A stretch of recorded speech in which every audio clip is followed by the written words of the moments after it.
నమస్కారం metro news కి స్వాగతం ముందుగా ముఖ్యాంశాలు ఆగస్టు 15 నుండి రాష్ట్ర వ్యాప్తంగా అన్న క్యాంటీన్ల ప్రారంభం మున్సిపాలిటీల్లో డ్రైన్ల పూడిక తీయాలి అధికారులను ఆదేశించిన మంత్రి నారాయణ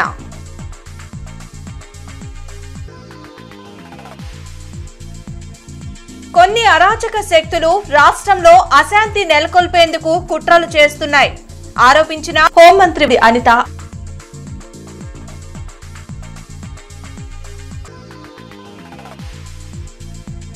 రాష్ట్ర వ్యాప్తంగా ప్రారంభమైన జనసేన క్రియాశీల సభ్యత్వ నమోదు కార్యకర్తలకు పార్టీ ఎప్పుడూ అండగా ఉంటుంది మంత్రి నాదెండ్ల ప్రకటన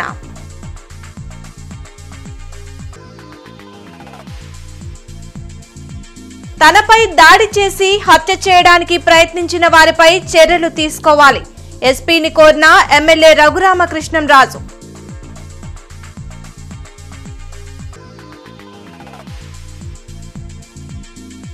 మత విద్వేషాలను రెచ్చగొట్టడమే పనిగా బీజేపీ పెట్టుకుంది విమర్శించిన సిపిఐ నేత రామకృష్ణ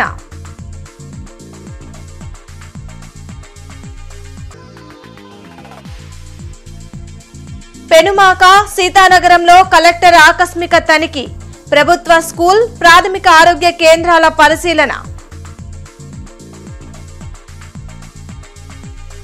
రాష్ట్ర వ్యాప్తంగా ఆగస్టు 15 నుండి అన్న క్యాంటీన్లను అందుబాటులోకి తీసుకురానున్నట్లు మంత్రి నారాయణ తెలిపారు అన్ని అన్న క్యాంటీన్లు ఒకే మోడల్లో ఉంటాయని చెప్పారు వెలగపూడి సచివాలయంలో మంత్రి నారాయణ మీడియాతో మాట్లాడారు నిరుపేదలకు తక్కువ ధరలకే అల్పాహారం భోజనం అందించనున్నట్లు పేర్కొన్నారు గత ప్రభుత్వం అన్న క్యాంటీన్ల భవనాలను ఇతర అవసరాలకు వినియోగించడం వలన మరమ్మతులు చేయాల్సిన అవసరం ఉందన్నారు అలాగే రాష్ట్ర వ్యాప్తంగా సీజనల్ వ్యాధులు ప్రబలకుండా అన్ని మున్సిపాలిటీల్లో పారిశుద్ధ్య చర్యలు నిర్వహించాలని అధికారులను ఆదేశించినట్లు మంత్రి వివరించారు కొన్ని అన్నా క్యాంటీన్స్ని గోడౌన్లుగా పెట్టుకున్నారు కొన్ని అన్నా క్యాంటీన్స్ని బ్లీచింగ్ పౌడర్ వేసుకోవటానికి పెట్టుకున్నారు ఇట్లా రకరకాలుగా అన్నా క్యాంటీన్స్ మొత్తాన్ని నిర్వహణ చేశారు దాంట్లో ఉన్న ఆ డైనింగ్ టేబుల్స్ అన్ని తీసేశారు కొన్ని దగ్గర ఆ డైనింగ్ టేబుల్స్ తీసి మిద్ది పైన వేస్తున్నారు నేను ఈ మధ్య కొన్ని దగ్గర విజిట్ చేస్తే వాటికంతా కొన్ని మరమ్మతులు చేయాల్సి ఉంది దానికి టెండర్లు ఇచ్చాము కొన్నిట్లో వర్క్ స్టార్ట్ అయింది కొన్నిట్లో వర్క్ జరగబోతూ ఉంది బహుశా ఈ వర్క్ అంతా నెక్స్ట్ మంత్ ఆగస్టు 10కి పూర్తి అయ్యేటట్టుగా ఆదేశించాం రేట్లు ఏమైనా పెంచుతారని పెంచేది ఏం లేదు సేమ్ రేట్స్ 5 రూపాయలతో యాక్చువల్గా బ్రేక్ఫాస్ట్ అయినా లంచ్ అయినా డిన్నర్ అయినా చేసే విధంగా చేయడం జరిగింది సీజనల్ డిసీజెస్ జనరల్గా ఈ వర్షాకాలం సీజన్లో అందరికీ తెలుసు ఈ డయారియా ఇలాంటి వ్యాధులు ప్రబలటం జనరల్గా ఏంటంటే రెయినీ సీజన్లో గ్రౌండ్ వాటర్ వలన ఇటువంటివి వస్తాయి లేదంటే పైపులు ఎక్కడ లీక్ ఉంటే అక్కడ ఉన్న మురుగు నీరు పోవటం వల్ల కానీ అందువల్ల ఆ లీక్లన్నీ అరికట్టమన్నాం దానికి వాళ్ళు చేస్తున్నారు వీలైనంతరకు డ్రైన్స్లో మురుగు లేకుండా చేయటం కోసంగా అన్ని మున్సిపాలిటీస్కి యాక్చువల్గా ఇన్స్ట్రక్షన్ ఇచ్చాం సిల్ట్ తీయమని ఉండవల్లిలో మంత్రి నారా లోకేష్ నిర్వహిస్తున్న ప్రజా దర్బార్కు రాష్ట్ర నలుమూలల నుండి ప్రజలు తరలివస్తున్నారు తమ సమస్యలు పరిష్కరించాలంటూ యువనేతకు ఉన్నతులు ఫిర్యాదులు అందిస్తున్నారు బాధితుల నుంచి స్వయంగా అర్జీలు స్వీకరిస్తున్న మంత్రి లోకేష్ ఆయా సమస్యల పరిష్కారంకు చర్యలు తీసుకోవాలంటూ సంబంధిత అధికారులకు ఆదేశాలు జారీ చేస్తున్నారు వైసీపీ నాయకుల అక్రమాలు భూదందాలతో పాటు ఆరోగ్య సమస్యలు సంక్షేమ పథకాల అమలుపై ఎక్కువగా ఫిర్యాదులు అందుతున్నాయి కొన్ని అరాచక శక్తులు తమ ప్రభుత్వ హయాంలో అశాంతి సృష్టించే ప్రయత్నం చేస్తున్నారని హోంమంత్రి వంగల్పూడి అనిత ఆరోపించారు వెలగపూడి సచివాలయంలో ఆమె మీడియాతో మాట్లాడారు చంద్రబాబు హయాంలో శాంతి భద్రతలు అదుపులో ఉంటాయని ప్రజలకు తెలుసని అన్నారు చట్టాన్ని ఎవరు చేతుల్లోకి తీసుకోవద్దని పార్టీ కార్యకర్తలు సంయమనం పాటించాలని చెప్పారు జగన్ రాస్తున్న లేఖలో వాళ్ల ప్రభుత్వంలో జరిగిన అరాచకాలను కూడా పేర్కొనాలని మంత్రి అనిత కోరారు కొన్ని శక్తులు అరాచక శక్తులు ఏ రకంగానైనా లా అండ్ ఆర్డర్లు ఇబ్బంది పెట్టాలి దానికి మళ్ళా కులాన్ని ఆపాదించాలి దానికి పార్టీని ఆపాదించాలి అన్న ఉద్దేశంతో కొన్ని అల్లర్లకి దారితీసే పరిస్థితి కనిపిస్తూ ఉంది చంద్రబాబు నాయుడు గారు లా అండ్ ఆర్డర్ని కంట్రోల్ చేయగలరు at the same time crime రేట్ని కూడా తగ్గించగలరు అన్న ఒక మంచి ఒపీనియన్ కూడా గవర్నమెంట్ ప్రజలందరిలోనే కూడా ఉంది. అధికారంలో ఉండేటప్పుడు సంయమనం పాటించాల్సిన అవసరం తెలుగుదేశం పార్టీ కార్యకర్తలు కానీ జనసేన పార్టీ కార్యకర్తలు కానీ అందరికీ కూడా ఉంది. ఎందుకంటే వాళ్ళు రెచ్చగొట్టే తీరులో ఉన్నారు. ఏ రకంగానైనా బురద జల్లే పరిస్థితిని తీసుకొస్తున్నారు. ఆ లెటర్స్ రాస్తూ కూడా ఈ 5 సంవత్సరాల్లో వాళ్ళ బాబాయ్ హత్య గురించి, సునీత గారి పోరాటం గురించి, అట్ ద సేమ్ టైం మన డాక్టర్ సుధాకర్ గారి హత్య గురించి, జడ్జి రామకృష్ణ గారి మీద అఘాయిత్యాల గురించి, ఇంకా పుస్తకాలు రాయొచ్చండి. వాటన్నిటి మీద కూడా ఒక నివేదిక ఇవ్వమనండి. నా హయాంలో ఇన్ని జరిగినాయి అని చెప్పి ఈ నివేదిక ఇవ్వమనండి. నేను కూడా హ్యాపీ ఫీల్ అవుతాను. కొంచెం మాకు కూడా భారం తగ్గిద్ది. ఏంటండి కబుర్లు చెప్పడం? ఏదో అంటారు కదా, అంటే టైం టు టైం వస్తే ఏదో దెయ్యాల వేదాలు వల్లిస్తున్నాయి అన్నట్టుగా ఆయన ఈరోజు క్రైమ్ గురించి లెటర్లు రాస్తున్నానంటే అంతే టైం అబ్బా, అంతే, మనం ఏం చేయలేం దాన్ని. తనపై దాడి చేసి హత్య చేయడానికి ప్రయత్నించిన వారిపై చర్యలు తీసుకోవాలని కోరుతూ ఉండి ఎమ్మెల్యే రఘురామకృష్ణరాజు జిల్లా ఎస్పీని కలిశారు. నగరంపాలెంలోని జిల్లా ఎస్పీ కార్యాలయంలో రఘురామకృష్ణంరాజు ఎస్పీని కలిసి తన వద్ద ఉన్న ఆధారాలను అందజేశారు. గుంటూరు సిఐడి కార్యాలయంలో తనను హత్య చేసేందుకు అప్పటి అధికారులు ప్రభుత్వం కుట్ర చేసిందన్నారు. మీడియా వల్లనే తాను బతికిపోయానని, దీనిపై చేసిన ఫిర్యాదు మేరకు మాజీ CID DG Sunil Kumar, Vijay Paul, మాజీ సీఎం జగన్, జీజీహెచ్ ప్రభావతిపై నగరంపాలెం పోలీసులు కేసు నమోదు చేసినట్లు చెప్పారు. ఈ కేసుకు సంబంధించిన వివరాలు, పురోగతి తెలుసుకునేందుకు జిల్లా ఎస్పీని కలిసినట్లు చెప్పారు. ఘటనపై కేసు నమోదైంది కాబట్టే సిఐడి అధికారులను సస్పెండ్ చేయాలని డిమాండ్ చేశారు. ఆ సమయంలో అధికారులు బయటకు వెళ్లగానే 5 బయటి వ్యక్తులు వచ్చి తనను కొట్టినట్లు చెప్పారు. తనను చిత్రహింసలకు గురిచేసి కోర్టు ముందు ఏమీ తెలియనట్లు నటించారన్నారు. గతంలో సిఐడి చీఫ్గా ఉన్న పివి సునీల్ కుమార్, సీతారామాంజనేయులు, జగన్మోహన్ రెడ్డి, విజయ్ పాల్, ప్రభావతి అనే 5 పేరు మీద నా కస్టడీలో ఇదే గుంటూరులో ఇక్కడికి కోతవేడు దూరంలో దారుణంగా ఏదైతే హింసించారో అప్పుడు మీలో కూడా చాలామంది నేను కోర్టుకు వచ్చిన వెంటనే నా గాయాలన్నీ కూడా చూసి ఒక రకంగా మీ ఫోటోల వల్లనే నేను బెయిల్ దక్కించుకోగలిగా, లేదంటే అప్పుడే జైల్లో ముందు రోజే పోవాలి, బతికాం, ఆ తర్వాత జైల్లో అయినా లాగేసేవారు. ఈలోపు మీ ఫోటోల వలన అప్పుడు బ్రతికిపోయాను. సో నేను ఎస్పీ గారికి ఇవ్వటం కోసం ఇక్కడికి రావటం జరిగింది. సో వారికి ఆ ఇన్ఫర్మేషన్ అంతా ఇవ్వటం జరిగింది. త్వరితగతిన కంప్లీట్ చేయమని చెప్పి ఆయనకి చెప్పడం జరిగింది. సో డెఫినెట్గా ఎటువంటి డిలే లేకుండా ఈ shoot that investigation will be taken up. కూటమి ప్రభుత్వం చేస్తున్న మంచిని ప్రజల్లోకి తీసుకువెళ్లాలని జన సైనికులకు జనసేన పీఎస్సీ చైర్మన్ మంత్రి నాదెండ్ల మనోహర్ పిలుపునిచ్చారు. రాష్ట్ర వ్యాప్తంగా జనసేన పార్టీ క్రియాశీల సభ్యత్వ నమోదు కార్యక్రమాన్ని విజయవాడలో నాదెండ్ల మనోహర్ ప్రారంభించారు. క్రియాశీల సభ్యత్వంతో కార్యకర్తల కుటుంబాల్లో ధైర్యం, భరోసా కల్పించినట్లు ఆయన తెలిపారు. ప్రతి జన సైనికుడికి పార్టీ అండగా నిలుస్తుందని అన్నారు. జనసేన క్రియాశీల సభ్యత్వ నమోదు కార్యక్రమాన్ని ప్రజలకు వివరించి వారిని కూడా ఈ బృహత్తర కార్యక్రమంలో భాగస్వాములు చేయాలని నాదెండ్ల పిలుపునిచ్చారు.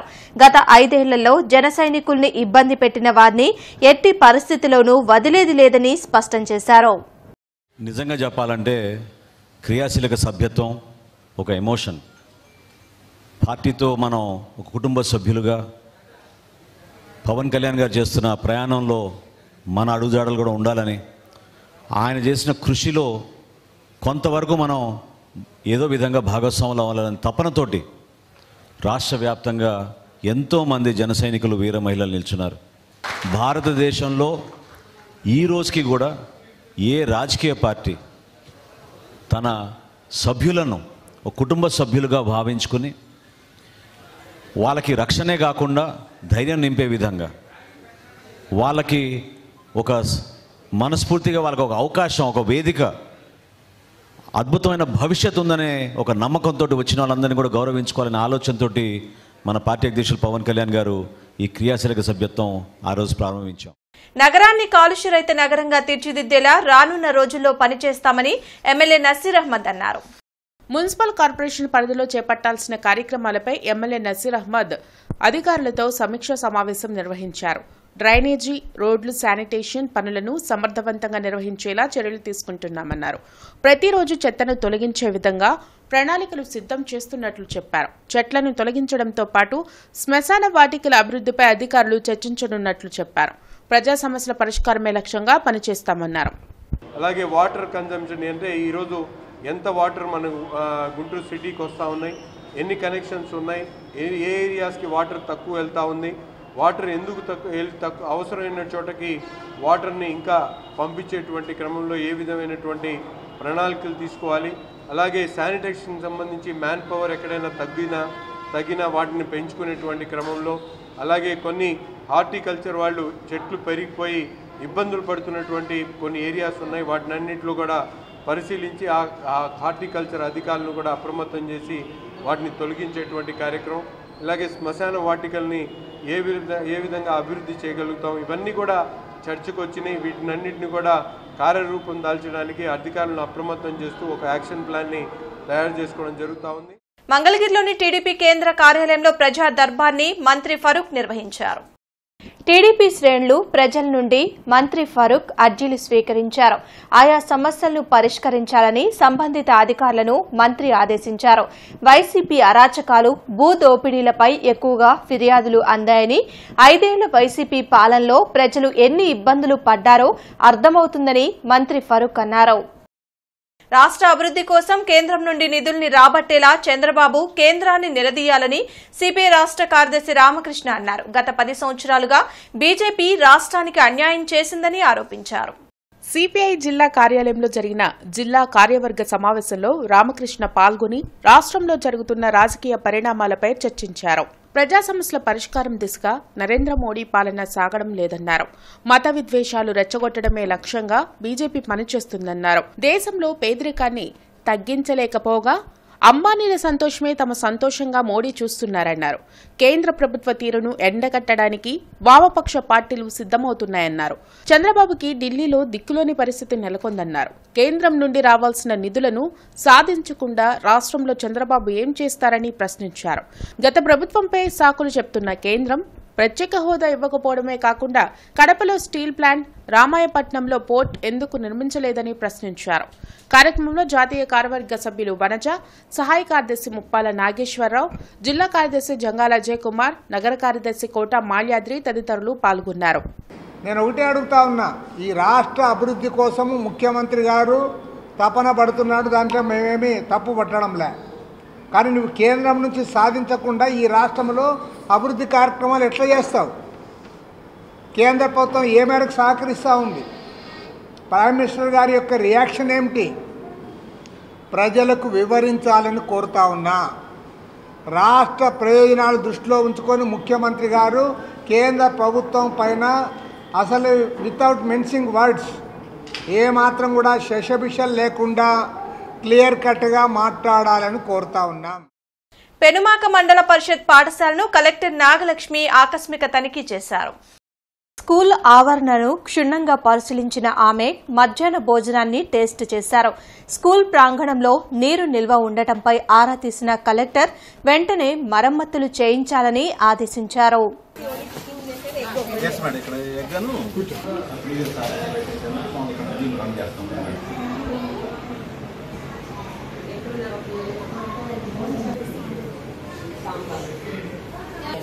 నా పిల్లలు ఉన్నారు, చూసా రామాన్ గారు, నిత్యం గారు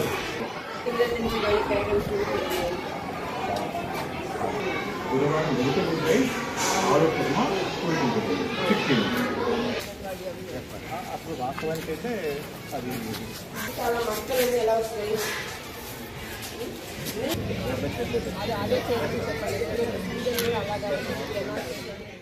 హెల్మెట్ లేని ప్రయాణం ప్రమాదకరం, శిక్షార్హం అంటూ జిల్లా న్యాయ సేవాధికారి సంస్థ ఆధ్వర్యంలో 1K వాక్ జరిగింది. రోడ్డు భద్రతా చట్టాలను ప్రతి ఒక్కరూ తప్పనిసరిగా పాటించాలని జిల్లా ప్రధాన న్యాయమూర్తి పార్థసారథి సూచించారు. హెల్మెట్ లేని ప్రయాణం ప్రమాదకరం, శిక్షార్హం అంటూ జిల్లా న్యాయ సేవాధికార సంస్థ ఆధ్వర్యంలో చేపట్టిన 1K వాక్ను ఆయన ప్రారంభించారు. ఈ వాక్లో జిల్లా న్యాయ సేవాధికార సంస్థ కార్యదర్శి లీలావతి, ట్రాఫిక్ టీఎస్పీ వివి నాయుడు, ఆర్టీఏ అధికారులు, బార్ కౌన్సిల్ సభ్యులు బ్రహ్మారెడ్డి, కోర్టు సిబ్బంది పాల్గొన్నారు. హెల్మెట్ ధరించకపోవడం వల్ల ప్రమాదాల్లో చాలా మంది ప్రాణాలు కోల్పోవాల్సి వస్తుందని జిల్లా ప్రధాన న్యాయమూర్తి పార్థసారథి తెలిపారు. వాహనదారులు తప్పనిసరిగా వెహికల్ ఇన్సూరెన్స్ చేయించుకోవాలని సూచించారు. ప్రజలందరూ కూడా హెల్మెట్ పెట్టుకోవాలి. నెక్స్ట్ ఆస్పెక్ట్ ఇవి ఏంటంటే ఒకటే కాదు, హెల్మెట్ ఒకటే కాదు, చాలామంది అయితే పిల్లలకి బండిస్తున్నారు, ఆ విధంగా కూడా ఇవ్వద్దు. వాళ్ళు చాలా ప్రమాదకరమైన పరిస్థితుల్లో ఉన్నారు, వాళ్ళు నష్టపోతారు, ఎదుటి వాళ్ళ కుటుంబాలకు నష్టం తెస్తున్నారు. బండ్లకి ఇన్సూరెన్స్ చేయించుకోవట్లేదు. రోజు నేను చూస్తున్నాను 3-4 కేసులు చూస్తే 3 కేసుల్లో ఇన్సూరెన్స్ ఉండట్లా. అందరూ కూడా బళ్ళకి ఇన్సూరెన్స్ చేయించుకుంటే ఒకవేళ ప్రమాదాలు జరిగినప్పుడు కూడా ఎదుటివారికి అన్యాయం జరగకుండా ఉంటుంది. దాంతో పాటుగా కూడా ప్రజలందరూ కూడా హెల్మెట్ పెట్టుకోవాలి. బళ్ళ మీద నడిపే 2 వీలర్సు వారందరూ కూడా ఎదుటివారికి హాని జరగకుండా ఉండాలి, వారు సేఫ్గా ఉండాలి, వాళ్ళ కుటుంబాలందరూ బాగుండాలి. ఈ ర్యాలీ ముఖ్య ఉద్దేశం అదే. ప్రజలందరినీ మేము కోరుకునేది ఏంటంటే 2 వీలర్ నడిపే ప్రతి వాళ్ళు కూడా ఎన్ని ఇబ్బందులు ఉన్నా సరే హెల్మెట్ పెట్టుకునే వెళ్ళాలి. అది ఎవరికి వాళ్ళే నిర్ణయించుకోవాలి. ఇది ఎదుటివారి కోసం కాదు, మన కోసం, మన కుటుంబం కోసం. హెల్మెట్ ధరించండి, ప్రాణాన్ని కాపాడుకోండి అనే ఉద్దేశంతో మనం ఈ 1K వాక్ చేస్తున్నాము. ఇందులో పార్టిసిపేట్ చేసినటువంటి న్యాయమూర్తులకి, అడ్వకేట్స్కి, పోలీస్ వారికి, పారాలీగల్ వాలంటీర్స్కి, కోర్టు స్టాఫ్కి అందరికి కూడా మా ధన్యవాదాలు. Thank you. అందరూ హెల్మెట్ ధరించండి, ప్రాణాన్ని కాపాడుకోండి. తెలివైన పౌరుని నిర్ణయం హెల్మెట్ ధరించడం. ప్రతి ఒక్కరు పాటిస్తారని, అలాగే పిల్లలు ఎవరైతే యూత్ హెల్మెట్ లేకుండా ప్రయాణిస్తున్నారు, వెహికల్స్ రైడ్ చేస్తారో వాళ్ళందరికీ కూడా విజ్ఞప్తి, మీ ప్రాణము మీ తల్లిదండ్రులు చాలా విలువైనది. మీరు అది గుర్తెరిగి మీ తల్లిదండ్రులకు వాళ్ళు ఎంత కష్టపడుతున్నారు గుర్తెరిగి హెల్మెట్ ధరించి ప్రయాణించాలని మా విజ్ఞప్తి. Thank you. బంగాళాఖాతంలో ఏర్పడిన అల్పపీడన ద్రోణి ప్రభావంతో రాష్ట్ర వ్యాప్తంగా పలుచోట్ల వర్షాలు కురుస్తున్నాయి. 3 రోజుల పాటు భారీ నుంచి అతి భారీ వర్షాలు కురిసే అవకాశముందని వాతావరణ శాఖ అధికారులు తెలిపారు. లోతట్టు ప్రాంత ప్రజలు అప్రమత్తంగా ఉండాలని హెచ్చరించారు. సీతానగరంలోని ప్రాథమిక ఆరోగ్య కేంద్రాన్ని కలెక్టర్ నాగలక్ష్మి తనిఖీ చేశారు. ఆరోగ్య కేంద్రంకు వచ్చిన రోగుల నుండి వైద్యులు అందిస్తున్న సేవలపై కలెక్టర్ ఆరా తీశారు. ఆరోగ్య కేంద్రంలో అందుతున్న చికిత్సలు, మందుల వివరాలను డాక్టర్లను అడిగి తెలుసుకున్నారు. చికిత్స కోసం వచ్చే వారికి మెరుగైన వైద్యం అందించి వారి మన్ననలను పొందాలని వైద్యులకు కలెక్టర్ సూచించారు.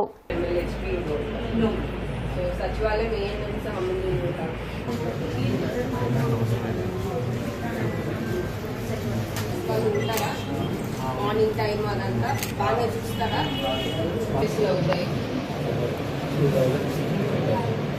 అది అండ్ ఇప్పుడు ఈయన వాట్ ఎవర్ ఇన్వెస్టిగేషన్ ఇక్కడ చేసేది కూడా దాంట్లో ఇస్తారు. ఆ బయట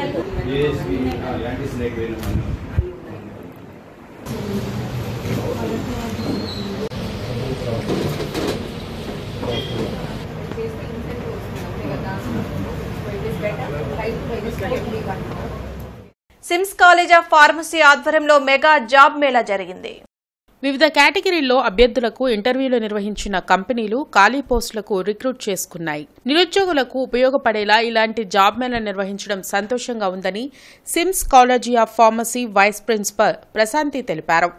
మరి డిగ్రీ పూర్తి చేసిన మరి వాళ్ళకి ఉద్యోగాలు లేక ఎంతోమంది మరి బాధపడుతున్నారు. అలాంటి విద్యార్థులకు, నిరుద్యోగులకు మరి సిమ్స్ కాలేజ్ ఒక వేదికగా ఈరోజు ఉద్యోగ మేళ జరుగుతుంది. అనేక మంది పిల్లలు కొన్ని వందలాదిగా వస్తున్నారు. మరి వచ్చి అనేక కంపెనీలు, పెద్ద పెద్ద ఎంఎస్ఎన్ కావచ్చు, ఫార్మా కంపెనీలు, డిగ్రీ కంపెనీలు, బ్యాంక్ సెక్టార్స్ నుంచి బ్యాంక్ జోన్, గోదావరి బ్యాంక్, అలాగే రకరకాల ప్రైవేట్ సెక్టార్స్ అన్ని ఉద్యోగాలు మరి వచ్చి కంపెనీ వాళ్ళు వచ్చి ఇక్కడ ఉద్యోగాలు ఇప్పిస్తానికి ముందుకు వచ్చారు.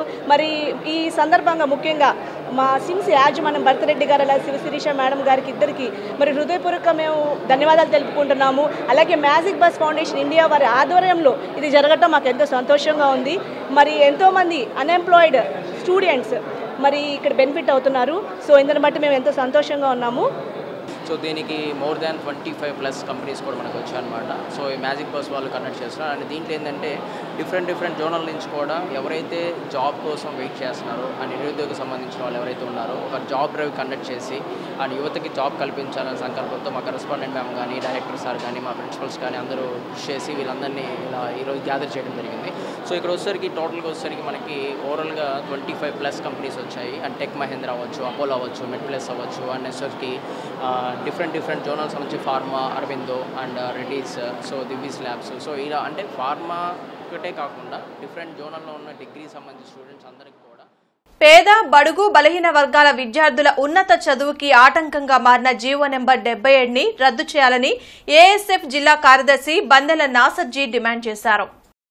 ఈ సందర్భంగా బందెల నాసర్జీ మాట్లాడుతూ ఈ జీవో నెంబర్ 77 అమలు చేయడం వలన రాష్ట్ర వ్యాప్తంగా డిగ్రీ బీటెక్ పూర్తి చేసి పీజీ సెట్ రాసిన విద్యార్థులకు ఎయిడెడ్ ప్రైవేట్ కళాశాలలో సీటు వచ్చిన తరువాత ఫీజు రీయింబర్స్మెంట్ స్కాలర్షిప్ వర్తించబడదని దీనివలన విద్యార్థులు ఉన్నత విద్యకు దూరమవుతున్నారని అన్నారు.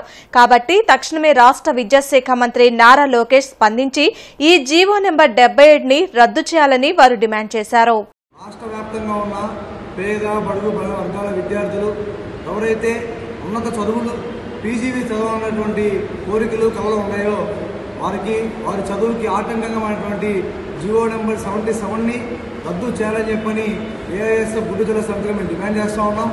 ఎందుకంటే ఎన్నడూ లేని విధంగా గత ప్రభుత్వం జీవో నెంబర్ 77 తీసుకొచ్చి ఏదైతే రాష్ట్ర వ్యాప్తంగా డిగ్రీ అదేవిధంగా బీటెక్ పూర్తి చేసిన విద్యార్థులకి ఎంబీఏ చదవాలన్నా లేకపోతే ఎంఏ చదవాలన్నా ఎటువంటి ఉన్నత విద్య పీజీ చదవాలన్నా కూడా జీవో నెంబర్ 77 తీసుకొచ్చింది. ఈ జీవో నెంబర్ 77 ప్రధానంగా ప్రైవేట్ కళాశాలల్లో ఎయిడెడ్ కళాశాలల్లో సీటు వస్తే వారికి ఫీజు రీయింబర్స్మెంట్ స్కాలర్షిప్ వర్తించబడదని చెప్పని ఆ జీవో నెంబర్ 77 చెప్తా ఉంది. కాబట్టి దీనివల్ల రాష్ట్ర వ్యాప్తంగా లక్షల మంది విద్యార్థులు ప్రధానంగా పేద మెరిట్ విద్యార్థులు ఈరోజు ఉన్నత విద్య దూరమైన పరిస్థితి. కాబట్టి జీవో నెంబర్ 77 రద్దు చేయాలని చెప్పని డిమాండ్ చేస్తా ఉన్నాం. పండరీపురంలోని శ్రీ షిరిడి పుణ్యక్షేత్రంలో 30వ గురు పౌర్ణమి మహోత్సవాలు వైభవంగా కొనసాగుతున్నాయి. ఇందులో భాగంగా నిర్వహించిన సాయి వ్రతములో భక్తులు విశేషంగా పాల్గొన్నారు. సకల శుభాలు కలగాలంటూ బాబాను వేడుకున్నారు. ఈ నెల 21న గురు పౌర్ణమి సందర్భంగా ఆలయంలో ప్రత్యేక పూజలు జరుగుతాయని ఆలయ కమిటీ సభ్యులు తెలిపారు.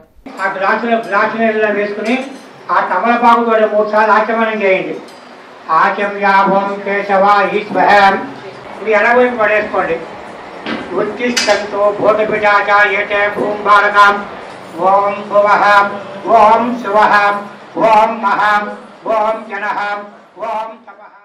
కొత్తపేటలోని శ్రీ విఘ్నేశ్వర దత్త సాయిబాబా మందిరంలో ఈ నెల 21వ తేదీ వరకు 17వ గురు పౌర్ణమి మహోత్సవాలు జరగనున్నాయి. ఈ సందర్భంగా బీజేపీ తూర్పు సమన్వయకర్త డాక్టర్ శనక్కాయల ఉమాశంకర్ పాల్గొని ప్రత్యేక పూజలు చేశారు.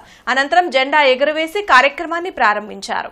లాడ్జి సెంటర్లోని పోతులూరి వీరబ్రహ్మేంద్ర స్వామి ఆలయ కమిటీ చైర్మన్ నాగేశ్వరాచారి జన్మదిన వేడుకలు ఘనంగా జరిగాయి.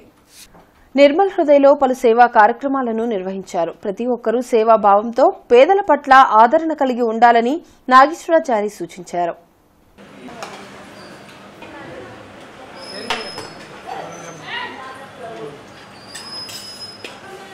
వార్తలు ముగించే ముందు ముఖ్యాంశాలు మరోసారి.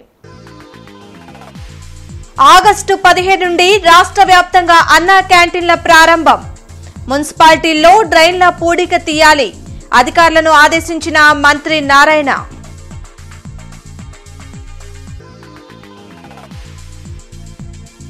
కొన్ని అరాచక శక్తులు రాష్ట్రంలో అశాంతి నెలకొల్పేందుకు కుట్రలు చేస్తున్నాయి ఆరోపించిన హోంమంత్రి అనిత.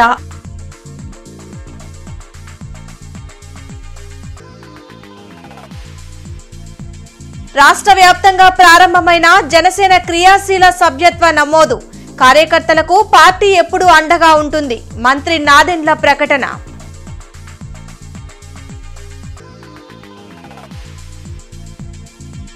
తనపై దాడి చేసి హత్య చేయడానికి ప్రయత్నించిన వారిపై చర్యలు తీసుకోవాలి. ఎస్పీని కోరిన ఎమ్మెల్యే రఘురామకృష్ణంరాజు.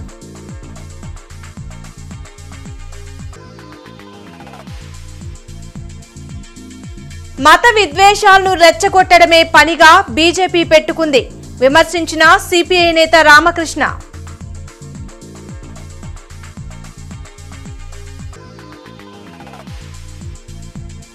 పెనుమాక సీతానగరంలో కలెక్టర్ ఆకస్మిక తనిఖీ. ప్రభుత్వ స్కూల్ ప్రాథమిక ఆరోగ్య కేంద్రాల పరిశీలన. ఈ వార్తలు ఇంతటితో సమాప్తం. నమస్కారం.